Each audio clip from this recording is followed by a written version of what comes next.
So what are we doing today, Mike? Today, I'm gonna teach you how to film the house. But I already know how to film the house. You think that, but I got a few tips. Great.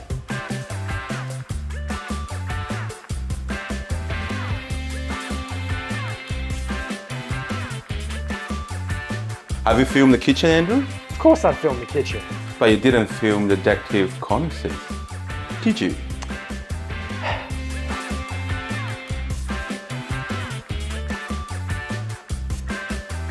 Make sure you get the natural light. Yes, Mike.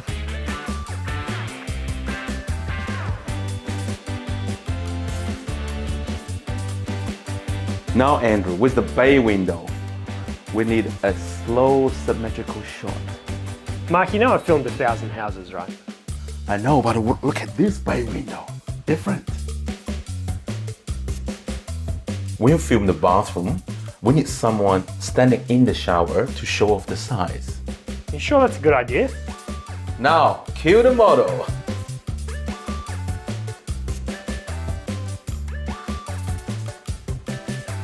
See, Andrew, you can learn a lot from me. Yeah, absolutely. I mean, I'll have to remember that for the next one. Oh, don't worry, we got 2 more to go.